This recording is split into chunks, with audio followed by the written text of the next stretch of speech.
game, Mike Tolomia. Triple-double with 28 points, 10 rebounds, and 10 assists. Grabe kayo, ha?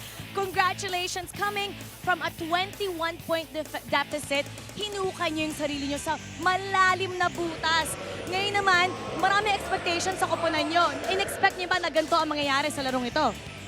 Muna hindi kasi talagang sinabi lang sa amin ni coach na maglaro lang kami ng maayos tapos nagulat kami nung first half lumamang sila ng malaki sa amin tapos nung second half nag-adjust lang kami.